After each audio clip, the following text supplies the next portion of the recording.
Hi there, this is Steve Spurrier. You can join University of Florida Hall of Famer Shane Matthews and also the two-time SEC Player of the Year every weekday as he brings you all you need to know about the Florida Gators, including news, analysis, opinions, and some of the biggest names in sports. You can find him on Spotify, Apple Podcasts, Google Podcasts, or wherever you listen to your favorite podcasts. Or you can watch him live at 8 a.m. on Facebook, YouTube, or Twitter.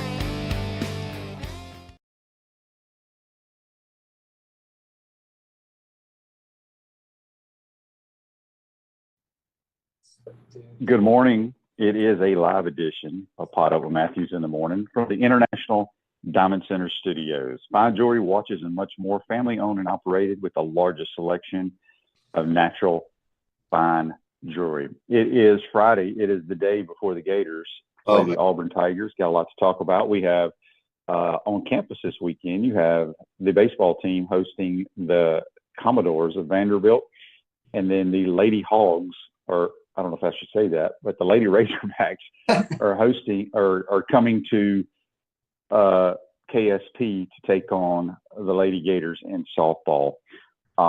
If you missed it last night, which I just saw the highlights, my goodness, the Anteaters had a bunny, not even a layup, just right at the rim. They miss it. So the Moccasins, what a great nickname for the NIT. The Moccasins defeat the Anteaters for the NIT championship. JC, you're on the Titan More Hotline courtesy of Comfort Temp. How are you, my friend? Well, I'm fine, QB. Thanks for asking. I'm in the beautiful state of Mississippi. Played a little golf yesterday, and I'm sitting here watching the stock market vaporize in front of our very eyes as all of our net worth. It'll come back. It'll come back, right? You think so? Yeah, I'm sure it will. QB, while the Anteaters were getting eaten by the Moccasins, the Wildcats stung the Trojans last night as well. In the CBC, which is the Crown Basketball Challenge. They're all playing for NIL money. And the winner of the Crown, so the winner of the Crown tournament, QB, in Las Vegas. Everybody's in Las Vegas. They're playing at the MGM Grand Arena, not the T-Mobile Arena where the Vegas Golden Knights play, but they're playing in the MGM Grand. And the winner of this tournament will get $300,000, I think it is, dollars in NIL money. The second place team will get half that, and then it goes down to about $50,000, and these schools are playing for all NIL money. So some of the sports, I didn't know that. Yeah, that's what the whole point of this Crown tournament is in Las Vegas. It's for NIL money. Fox Sports, I think, is one of the sponsors, along with the Circa Casino in downtown Las Vegas. And so the one of the issues that they're having across the country on FanDuel and DraftKings and places like that is that some of those markets are not open to betting because of this reason. And I don't really understand why it matters. Hard Rock in Florida is open to this market, and you can get a bet down on these games. But they're very competitive. And even though some of these teams with their rosters are incomplete with a lot of guys in transfer portal and all this, I think it's a lot more exciting or interesting than the NIT. UCF last night beat Cincinnati 88-80 in the CBC second round, as did Villanova beat USC. So this is a very interesting tournament, and they're actually going to play on Saturday, the day the Gators play Auburn. The first game will be Nebraska-Boise State, and that'll be followed by the Gator game at 6 o'clock Eastern, 6:09, and then the epic nightcap of Houston and Duke at 8:49 p.m. Eastern, 7:49 p.m. Central. So we've got basketball galore on Saturday. Some teams are playing for money, and other teams are playing for a championship. Well, since you're so well versed in this tournament in Vegas, JC, can you tell me the teams that played in it or playing in it, how they got selected? I got any idea? I don't know why or how some of these teams got selected. I guess they just took an invite to Vegas. Butler, Boise State, Nebraska, Georgetown, UCF, DePaul, Cincinnati, Oregon State, Irvine, North Texas in the NIT, Colorado, Villanova in the CBC, and then Loyola, the Greyhounds of Chicago. No, they're not the Greyhounds. They're the Loyola Chicago is the they're the Ramblers. Yes, the Ramblers. So the Ramblers and Chattanooga started off the tournament. Tulane and USC were in this. It all went back to earlier this week, and now they're winding it down, and it's really kind of cool where the winner's going to get a big old check. That's kind of where I did not know that, so I do think think that's pretty cool for sure. Yeah. Let's get to some. Okay. First of all, we got a Facebook Live from Ryan, brought to you by Quality Plumbing. He says, QB, the Mark Long story of DJ needing surgery seems to be legit. 1010XL and Jax had a doctor on yesterday and basically said the same thing, that he probably needs surgery eventually. I mean, it only makes sense. Look, I know a lot of people don't like Mark. I like Mark. I see him in the press box during the games, but he is very well connected. Yes. I'll leave it at that with people. Now, QB, I heard that news yesterday. It just tore me down. I couldn't believe it. Well, I guess I could believe it. Well, it doesn't mean he's going to have surgery this year, but for someone having, I'll just say this: I know nothing about it, but for a guy his age to have arm problems, it is a concern. That's all I can say. There you go. Yeah, Baron71 wants to know if I've ever watched Aussie rules football. Fun to watch, in a mix of rugby, football, soccer, basketball, and hockey. It's a great show. I watched that probably 15, 20 years ago. I don't know why it was on. I watched it a couple of games. I didn't understand the rules, but you're right. It is fast-paced. It's a little bit of combination of all that stuff. CRB wants to know where you played yesterday. JC, let them know. I played at the beautiful Pearl River Resorts in the Choctaw Nation of Central Mississippi in Choctaw, Mississippi, otherwise known next to Philadelphia, Mississippi, at the Dancing Rabbit Golf Club, adjacent to the Silver Star Casino and the Golden Moon.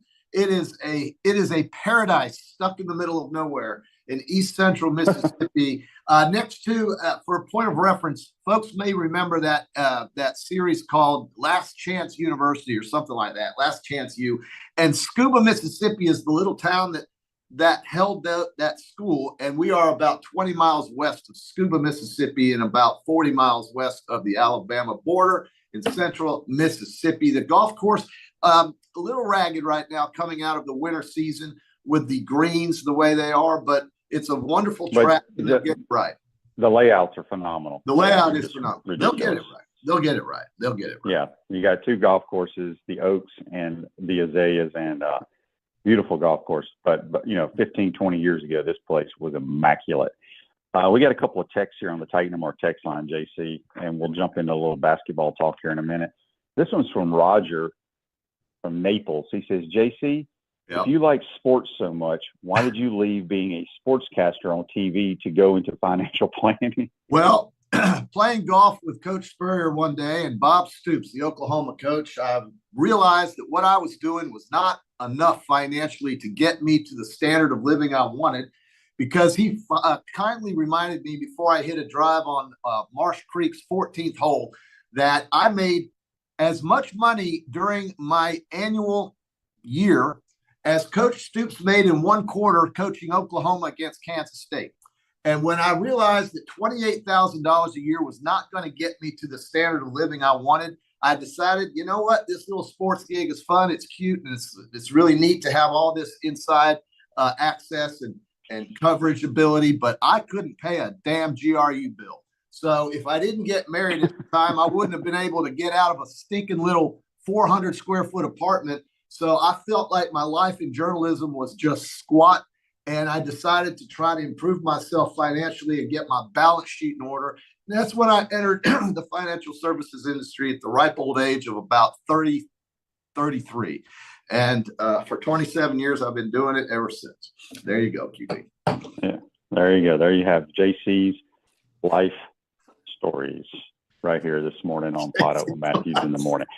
All my friends were richer than me. I mean, I felt broke everywhere I went. Everybody had nicer stuff than I did. I was a poor slob trying to talk about what other people do on the athletic surfaces.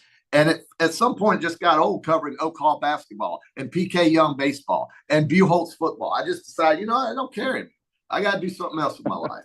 So that's what I'm doing. Although I love sports, QB. You know that. We all do. Josh in Mississippi on the Titan More text line says, got orders to Tampa, about to be Josh from Tampa in August. Oh, wow. So Josh will be moving to Tampa. I think Josh is in the Army, if I'm not mistaken. Army.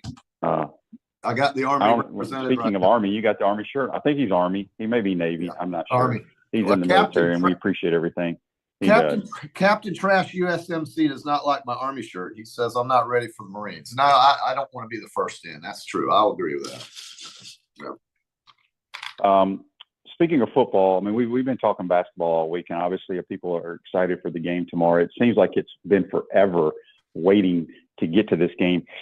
Clay in Tennessee says, Shane, what game on the football schedule are you most concerned about this year? That's on the Titan MR text line. All of them. Clay, I'll be honest with you. Yeah, all of them. That's great. I think the game that I'm most excited about, Texas, probably are the Texas Longhorns coming to Gainesville. Absolutely. Because I went out there last year. It's the first time I've ever been to Austin. Just the tradition and just how cool their fans are, the different things that they do at their stadium. Now they get to come see ours. Yeah. But, you know, we're going to have people walking up and down there, you know, around the stadium in their cowboy hats and their boots. And that's right. It'd be pretty cool. I mean, that's the game I'm looking forward to. I second that, QB. But, you know, staying on that topic of football, even though basketball is our focus right now, if I were to ask you going into the 2025 season, I know it's early, it's only April, but give me the list of coaches in college football that you think have the most to prove in 2025. Just name 3 or 4. Tell me who you think. And I've got a list that I made out and myself that has coaches named with the most to prove in 2025 for their jobs. Who would you start with? Now, is this just in the conference or is this nationwide? No, I made this nationwide, and some of them do include conference coaches. In fact, the top 2 I have are both SEC coaches, but this is nationwide. Well, I think the ones that have a lot to prove, or when you say prove, or they're just I don't want to say on the hot seat, but it kind of they have to win. Yeah. Well, one would be Hugh Freeze. One is Hugh Freeze, in my opinion. Absolutely. And I think you got to throw Billy's name in there. I think this year is a crucial year for him.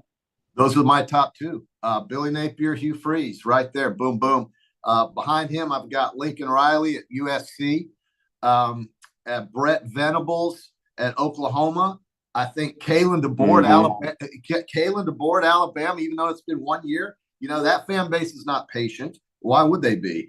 Definitely Mike Norvell at FSU. You can't go through another year like that. I think Lincoln Riley, I said him. Luke Fickell at Wisconsin. Has something to prove, I think, because they had a terrible season last year. Dabo Swinney, even though they won the conference tournament, they had a kind of an average year for Clemson, if you ask me. Certainly, I think Brian Kelly at LSU needs to get that fan base excited. But I think you top that list clearly with the 2 you mentioned and Hugh Freeze and Billy Napier. And I think those coaches need to get off to a fast start. You know, we can't go 1-2. I think that's important. I think clearly they'll win the first game, and we'll go from there and hopefully have a nice start to the year. And DJ will be healthy enough to play and be effective. That's all I can hope for. I mean, it's April. I get it. We got a basketball game tomorrow night, but I just had to start a list. You know, I was just thinking around because I can't sleep in this damn hotel. So I just sat around thinking, what can I talk to the QB about for 45 minutes this morning? So I thought that list was kind of a good list. Yeah, actually, we just got a text from Fran Beard. He's going to join us live from San Antonio. So there you go. We'll have him towards the end of the program to close it out, talking basketball. Carson says on the Titan MR text line, QB, will you be at the softball series this weekend? I'd really like for you to meet you and for you to take a picture with my girls. Unfortunately, Carson, I will not. I'm out of town with JC on a golf trip at the Dancing Rabbit. So hopefully Tim Walton and the ladies can get it done against the Lady Razorbacks this weekend. What are you laughing at, JC? Oh, no, I'm listening. I wasn't laughing. Oh, no. All right. Chris from Cottondale on the Titan MR text line says, what about JC makes a list of coaches that have the most to prove after sitting around for hours coming up with it, but asks you to come on with 3 on the spot? That man tilts everything his way on your show. He's trying to make himself look good on your show. Yeah. Laugh out loud. God, Chris is right always on you, JC. God, Chris is like he's got a radar on my world right now. He's so right about that. I mean, that's exactly what I was doing. I went downstairs and broke $100 bill so I could tip all of the help today at the golf course. I can't afford to give them $100 tips. I'd love to, but they'll take a 5 or a 10. I did that this morning as well when I couldn't sleep. I made my bed. Everybody take a look at that. First thing you do when you wake up is you make your damn bed, and you don't leave until you make your bed. And even before I went to the bathroom, I made my bed, QB. I don't like people that don't. I don't make my bed at a hotel at all. That's they can come in here and do that. Terrible. Daryl on the Titan of our text says, good morning. Do you think the game plan against Auburn will be the same as the first time? And as far as football goes, I hope I get to go to Ole Miss next season. Yeah, there was a lot of talk, JC, amongst us here, because we have a lot of Ole Miss buddies that are here, what time that game's going to be in Oxford, because that is crucial for our travel plans. But do I think the plan is going to be the same against Auburn? Probably. You got to remember, we didn't have Elijah Martin in that game. Walt was coming off an ankle injury as well. He played. But, look, this is going to come down to who makes shots, right? I always talk about that. And Auburn can go through spurts where they can't shoot. Now, they got two tremendous guards that can knock down threes. But if we can, nobody will convince me that Janai Brome's going to be 100%. Nobody will convince me of that. So, and we also, the Gators were without Handlock in that game as well.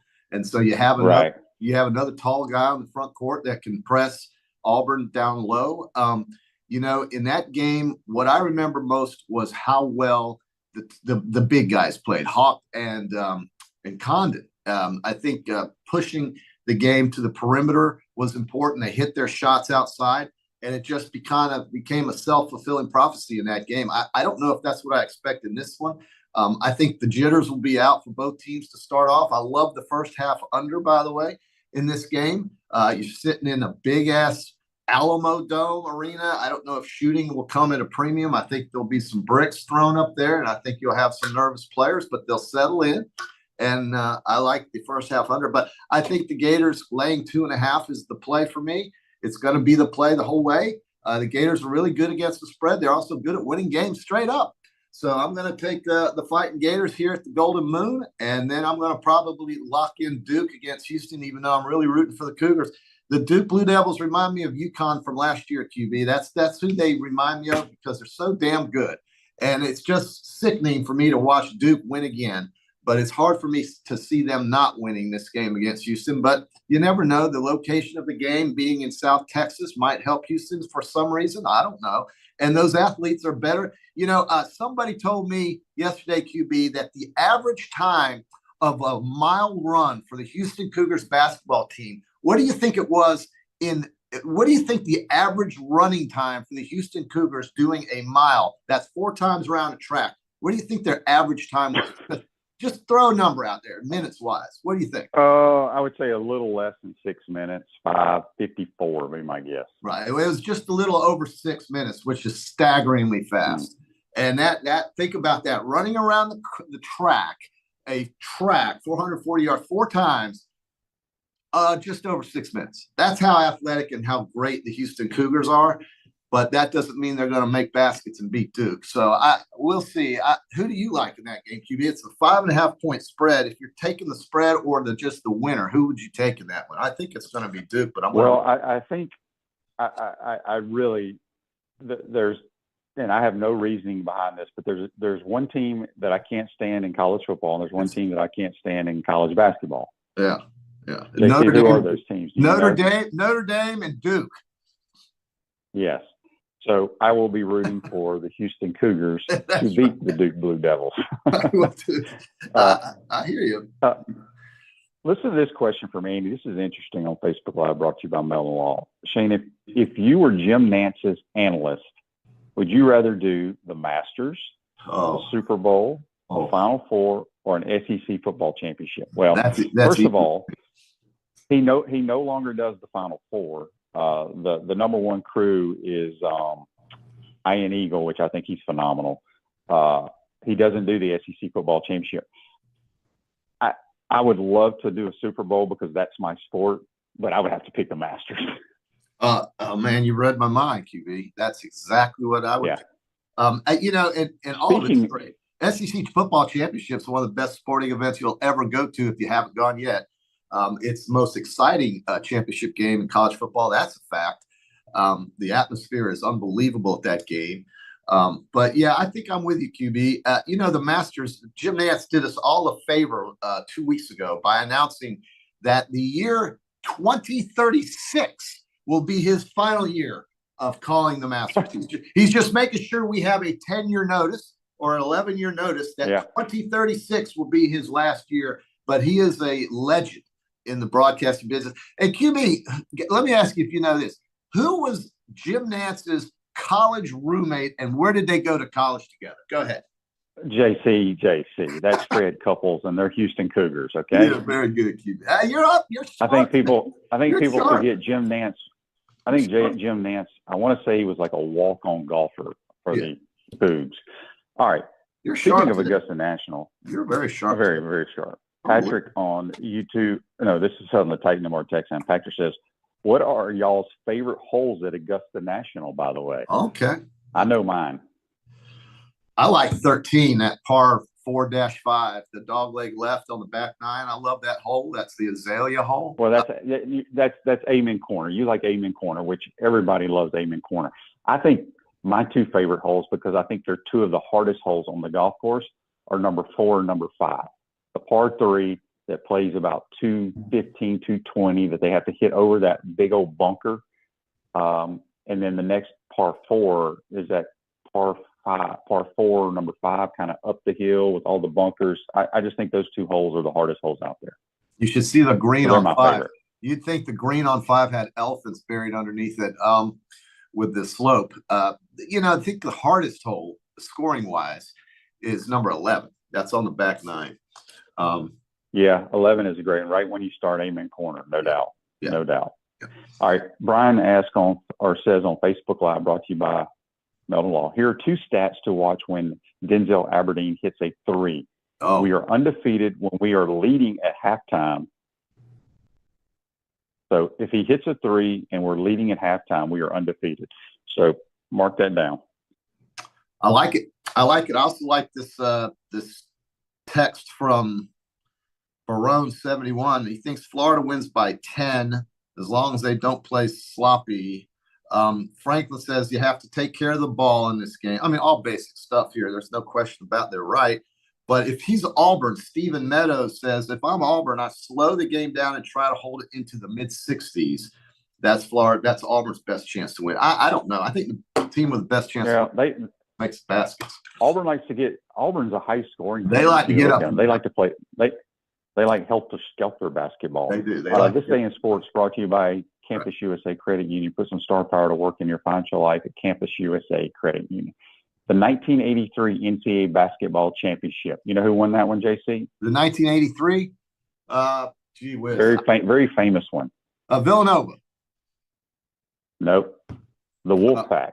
NC State. NC State beat Houston 54-52 on that buzzer by Lorenzo Charles off the desperation 30-foot shot from Derek Wittenberg, puts it back. Remember and they upset by Slamma Jamma. I remember it very well. Houston's been 7 times now, and they've yet to win a championship. This could be their year. You never know. Could be Florida's too. Get their 3rd championship. I'm really, really torn. I just don't know which way to go on this Houston Duke game. But I can't bet against Duke. Duke's just too damn good. Maybe they'll have a bad night, QB. You think that's possible? Let's hope. Electronics World integration and design specialists for smart home automation and entertainment, affordable local installation service and support. Go check them out, electronicsworld.net. We got JC here for a few minutes. Then we'll have Fran Beard from Gator Media coming to us live from San Antonio. Gators did have a closed practice yesterday in the Alamo Dome, and shooting can be an issue. Now, we got to remember the Alamo Dome was the home to the Spurs for many, many years where they built their own arena. But I hate it when we play basketball games in these football stadiums. Did you see is terrible. Did you see what the ticket prices were to sit, 100 yards away from the court? Any idea? I did not. What, $600? 4 digits, $1,000. I mean, thousands of cheap seats. 2,000. Yeah, that's what I heard yesterday on the golf course, which is probably true. But I just I just think that local flavor with Houston being there, and then you've got the Auburn fans, they will travel. Florida fans should show up well and represent. And then Duke will have their fan base going pretty hard there. Do you think only people from Durham, North Carolina, are going to show up to support Duke? Only people from Durham and only people from Auburn, Alabama will Gainesville. That really eats you up, doesn't it? You love that. So it much. Does. I mean, all they got to do is think about it, people. I bet there's. I mean, how many people do you think from Gainesville will be? Don't count the students. I don't even know how students get tickets for this. Really, but fries don't you think there's probably 50? I bet there's 50 to 100, big time tip off boosters that are able to make this trip. Hey, we have an 86-year-old golfer in this tournament that's going to make this trip. He lives in Gainesville, QB. If they win Saturday. If we win. Okay. God bless him too. He's so excited. I love that man. He looks in my eyes. I don't know. I think it's going to be well attended. The NCAA does this and puts them in these football barns for a reason. I guess it's to have as many people as possible. But I'll tell you what, from a viewing standpoint, if I'm a fan, that's probably the last place I'm going to watch a game is live in a football stadium with a 90-foot court. I would rather watch it in an establishment with a lot of fans and a clear big-ass TV up on the wall. That's probably where I'm going to be watching it. Well, that is where I'm going to be watching it, QB. Yeah. Yeah. Andy said there is a charter from Gainesville. Yeah, that's what I'm saying. But, I mean, what is there, 125 people in there? It blows my mind. I think everybody that listens to this podcast knows how I feel about when the announcers say that. Just people from Auburn are going to be there, dude. Nobody from Montgomery or Birmingham, just Auburn. Okay. You know what, JC? Do you think anybody that graduated from Auburn lives in the state of Texas? Maybe those guys will travel down. Yeah, I mean, it's possible they may show up. Why wouldn't they? San Antonio's an easy drive from anywhere in Texas. I love Texas. You can get anywhere in Texas because you can go 85 miles an hour and it's normal. 90 maybe. If you want to, you can go 90 in Texas. They won't bother you there. They just won't. It's a wonderful place. It's just so damn big. But it's going to be a great event. I can't wait for Saturday night. Can't wait to get on the golf course today and see if I can play better. And I didn't play badly yesterday. Back nine was good. Front nine sucked. But, I'm looking forward to it. Are you looking forward to it, QB? Yeah. I mean, I'm not a huge fan of the format, but I'll go out there and have fun. Verone71 on YouTube, brought to you by Quality Plum, says, QB, did you ever play in NFL Europe? No, I did not. And Franklin says, look for Hugh Hathcock on the front row. He will be there, trust me. Thank God for Hugh. And Gator Art also, JC, are you getting those waters comped, or are they $10 a piece out of those mini fridges? Yeah, well, here at the Dancing Rabbit, the Golden Moon, they give you these two little complimentary bottles of water that are about worth 2 swings. So I take this little Wells Fargo card and I walk down the hall and I slide it through one of those vending machines. I'm probably going to get hacked. I'll probably have all my money gone by the afternoon because I'll get hacked. But I got this little water. And thank God for my friend Brian Sartain, who gave me one of those little additive things you put in there for electrolytes. Otherwise, I might not make it this morning. But I feel good, ready to go. Water was $3.50, just $3.50. So, Franz is probably doing a lot better than we are in San Antonio. He's probably not paying $3.50 for his water because he was smart enough to stop at the Dollar General or wherever and bring a 6-pack of water into his hotel room like I forgot to do yesterday. So I pay for it. Yeah. Pre-planning, QB. Yeah, we're waiting on Franz right now. In the meantime, Florida Cracker is the brand for original Floridians, great food and Southern hospitality in the center of the universe. Brooksville, Florida, floridacracker.com. Be careful drinking the water out of the tap here. Oh, yeah. Only bottled water. I'll tell you what, though, the Golden Moon bottled water it tastes like they got it right out of the garden hose in the back of the parking lot. It's not that good. It says pure, but it sure doesn't taste that way. This is Clarbrum. Looks like something from Scandinavia. For $3.50, you should be getting something good. Go on down to your vending machine at the end of your floor, QB. You'll get it. And $3.50. That's all you need. All right. So real quick, JC, just to recap, some of our Peachland Dental weekend picks. Okay. Let everybody know on here who you actually are taking so we can verify this on Monday. Fighting Gators laying 2.5. I love the first half under the total in that game. I think it's, well, you can look up the number on Hard Rock. I love that. I'm going to take that downstairs. And I'm going to take Florida laying the 2.5. I may buy it down to 2. I hate the hook, but it's a one possession number, so I'll take that. And then I just can't get around Duke. They're laying 5.5. It's hard not to take that, but I'm going to be sentimental. I'm going to be a fan, which is the worst thing you can be. And I'm probably going to bet Houston taking the 5.5 points and also doing a first half number taking 3.5 points and hoping that Houston wins outright. That's what I'm hoping for. Hope is a fleeting thing many times, but sometimes it's the only thing we have in the world is hope. So I'm going to hope that Duke loses, and I'm going to hope that Florida wins, and that Florida plays the track team in Houston on Monday night deep in the heart of Texas. Pull up that song, Deep in the Heart of Texas. It'll get you feeling good. So, Coyotes wail along the way, deep in the heart of Texas. So all right. I'm fired up, man. I'm ready. We're going to take all right, JC, go make everybody's bet on your floor, and we'll see you at the golf course. I got to get to Fran's and talk to you. All right, brother. Sounds good. Thank you. All right, that's JC. Join us on the Titan Number Hotline, courtesy of Comfort Temp. Quick timeout. Come back. We'll be joined by Fran Beard from Gator Media, and we'll discuss the game tomorrow. You're watching and listening PodUp with Matthews in the morning from the International Diamond Center studios. We'll be right back. Our premium sponsors are Campus USA Credit Union, International Diamond Center, Meldon Law, QC Kinetics, Dave & Buster's, UF Health Orthopedics and Sports Medicine Institute, JF Hayden Craft Liqueurs, Florida Cracker Kitchen, Los Linderos Tequila.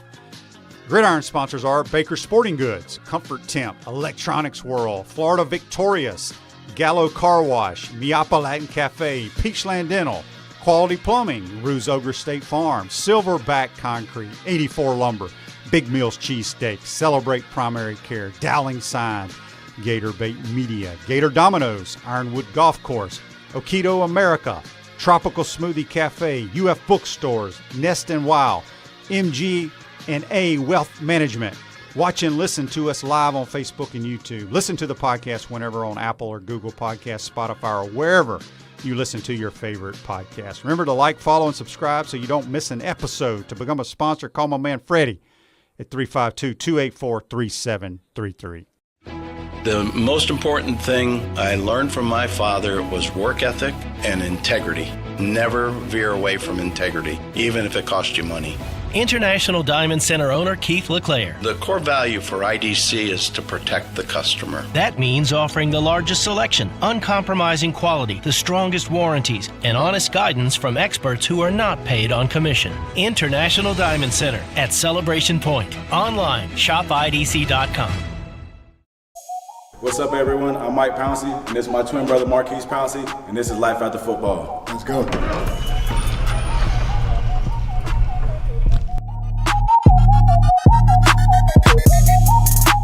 We are the owners of Tropical Distillery, and JF Hayden's is our liqueur brand. We have 5 different flavors: a mango, a lychee, an espresso, citrus, and key lime pie. We pride ourselves on not only being a Florida-made brand, but also a cocktail solution. With that being said, cheers and go Gators.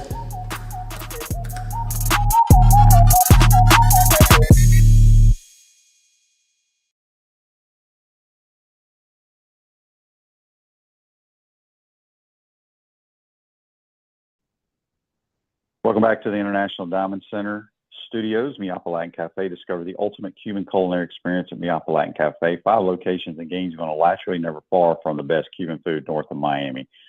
This guy didn't eat Cuban, but he's eating probably some good Mexican out in San Antonio. It's our good friend, Fran Beard from Gator Bait Media, who's on the Titan Number Hotline, courtesy of Comfort Temp. Good morning, Franz. How you doing, my man? I am doing well, Shane. I went to the original Rudy's Barbecue up in Leon Springs last night, and we had brisket, chicken, jalapeno sausage, and ribs all together, and finished it off with the best peach cobbler you could possibly eat. So I'm eating well and doing well, and as you could tell, I was given this upon arrival by my good friend Larry Gross. So I feel very Texas today, and I hope I'm looking very Texas. Are you gonna roll? Are you gonna wear that hat into the Alamo Dome tomorrow night? I actually gave thought to doing it, but I wouldn't be out of place because there'll be a lot of people who wear them. You go everywhere you go anywhere here in Central Texas, and you'll see cowboy hats being worn. And No. Yeah. the only thing, but Shane, I don't have the great big buckle. I don't, and my pants aren't Oh wide. yeah. I'd have to get that, and I think Wrangler jeans are made for those big wide belts, so I'd have to go buy me a pair of Wrangler jeans to go with it. Yes. Yes, indeed. All right. So tomorrow night, everybody's anticipating sitting on pins and needles for this game. Just your thoughts on. I mean, obviously we beat Auburn there earlier in the year. We were without Elijah Martin. What are you hearing about Janai Broome? Nobody's going to convince me, friends, that he's going to be 80 to 100%. I just don't see it happening. Your thoughts? I haven't been convinced that he's 100% in weeks, Shane. He had that high ankle sprain. Now he's had some good games. He's had some bad games as well. Um, I don't see the elevation when he jumps. I don't see some of the quick moves we saw earlier. He's doing well, don't get me wrong, but I don't know that he's 100% on his ankle still. And the other injury to his elbow, I'm not convinced he's 100%. Um, and they've got a built-in excuse. Of course, we had a built-in excuse when we went up there, and Elijah Martin wasn't playing, but Denzel Aberdeen came off the bench and played out of his mind. And Tommy Hawk had a great game. If you recall, in that game, Alex Condon had like 17 points and 11 rebounds, and Tommy Hawk had 16 and 9, something like that. And we just beat the heck out of them on the inside. Auburn is not, despite the fact that you got Dylan Cardwell, who's 6'11", and Janai Broome, who's also 6'11", they don't respond well to big teams. They've lost ball games this year. They've lost 5 ball games, and in every one of those losses, they got hurt by tall teams. They lost to Duke up there. And now I will say this about that loss: Duke Duke had the advantage of about, I think it was 27, 28 free throws, and Auburn shot, I think, 13 in that ball game. That was a Cameron Indoor Stadium home job, and everybody who watched it has agreed that that's the case. But Duke hurt them with their size, and Duke's got a lot of size. Duke's 6'11", 7 foot, and Cooper Flagg's like 6'10", and yeah, got guys on the wing are both about 6'7". So Duke's got a lot of size, and size tends to hurt them. Florida can run size at them in waves, and Florida also has the advantage of being able to defend on the perimeter with Elijah Martin and Will Richard, who I think are elite defenders. Janai Broome is the key for them. And if he is 100% healthy, then Florida's going to have to really, really work hard because he's really good at collecting fouls. Shane, he's totally a lefty. I'm sure you've watched it, but he is a complete, total lefty. He's got to get his right shoulder into your chest to use that left hand effectively. And by doing that, he forces you to either foul him or let him shoot, but he eliminates your chance to block his shot. Even when he's healthy, he doesn't really elevate. I mean, some big guys get up there and get off the ground. He doesn't. But he gets good position, and by sticking that right shoulder into your chest, he eliminates your chance to block his shot, but you can foul him easily. So Florida in the first game made him go right. That's not his strong side. He scored 19 points, took I think 20 shots to get it. And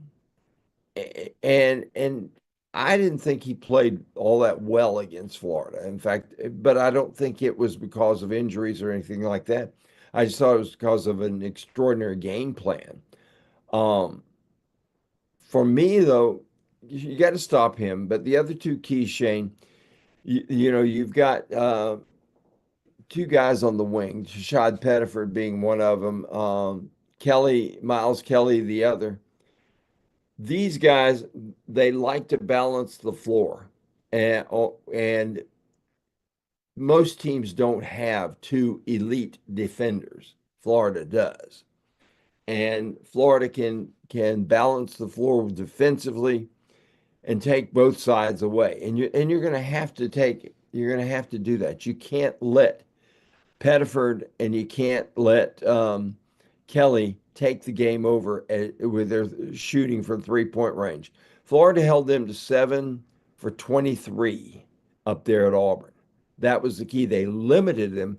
Auburn likes to shoot about 30, 32 shots from 3-point range every ball game. Florida held them like to 9 below what they really would consider ideal. Florida, meanwhile, shot 33 times and made 13 of them. And did it without Elijah Martin, who's a fine shooter, and did it with Walter Clayton Jr. Doing what he does, shocking everybody. He made some threes, but the big deal was he had 9 assists. He got the ball to shooters. And, it's one of these ideas, Shane, you hear it. You cut the head off the snake. Well, Auburn thought they could cut the head off the snake, and the snake still got 19 points and had 9 assists. Yeah, I think the biggest thing to me is you talk about Janai Broome. He is left-handed dominant. But with the injury to his elbow, to his right elbow, I just don't see how he's going to be able to, go up with his right hand around the rim. Maybe I'm living in la la land, but what I saw, how he had that arm hanging when he came back into the game last week, I don't know if it's going to happen or not. Real quick, Andy's question for you, Franz, on Facebook Live, brought to you by Mel Law. He says, Franz, how would you compare this team to the back-to-back championship teams? Different, but very similar. And different in the fact that these guys run waves of big guys at you to beat you. And the 04s basically were Horford, Noah. They had Chris Richard. But Florida's got more big guys, more size up front to run at you. The 04s, Lee Humphrey was the guy you feared shooting the three, but Torian could shoot it, so could Corey. These guys have 3 exceptional shooters in the game, including one who just goes totally unconscious, and that is Walter Clayton Jr. They're different in that respect. They've got more shooters, more balance, more size. What the similarity, though, is the fact that they're both very, very unselfish teams. Neither the back-to-back teams or this team care who scores the most points, who gets the most rebounds. The only thing they care about is winning and doing their part.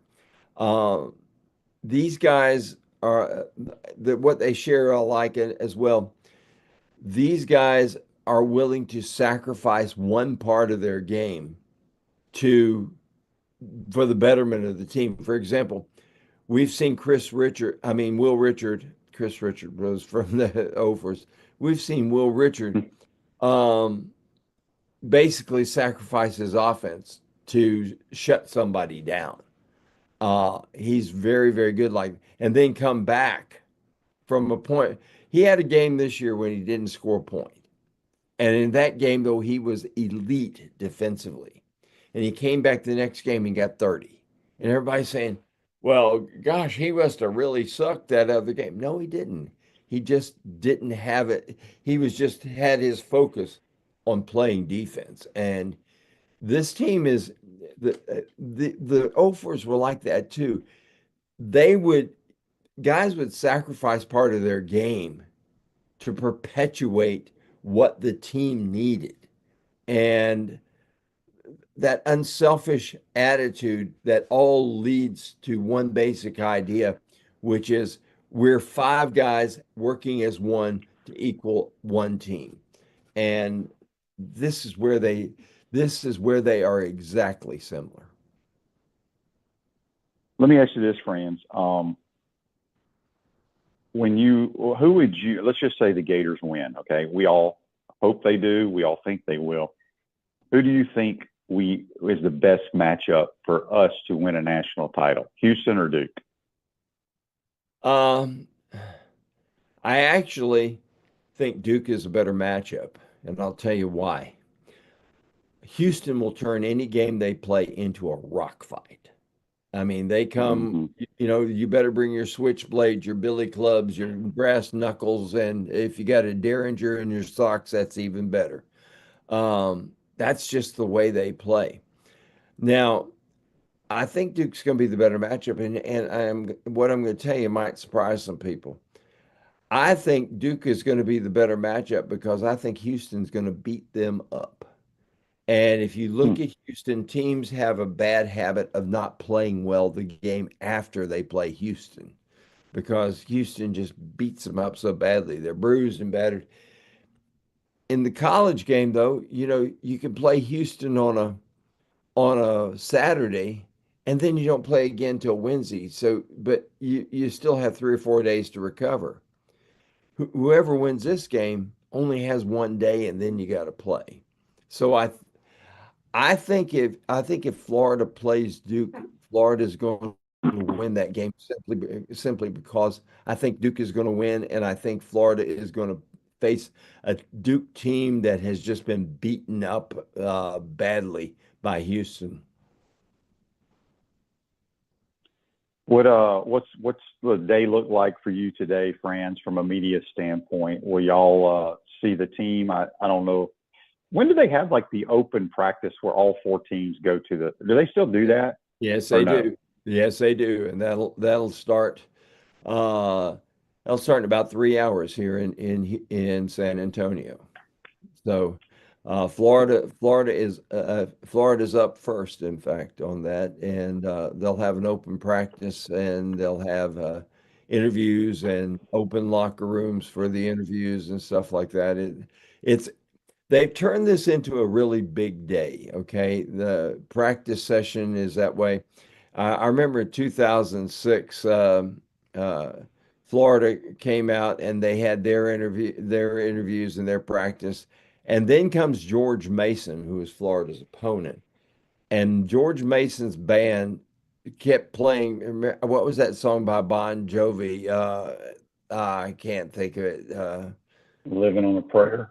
Living on a Prayer. I heard Living on a Prayer so many times during that practice session. And everybody from George Mason singing it as well. Yeah, I mean, I couldn't get it out of my head for a week. And now every time I hear that song, I turn I flip the station on my radio because I just can't stand it anymore. But they turned this thing into a really big event. There will be probably 25,000 people. This place seats about close to 50 for basketball, but they'll probably have it half full just for the practice sessions.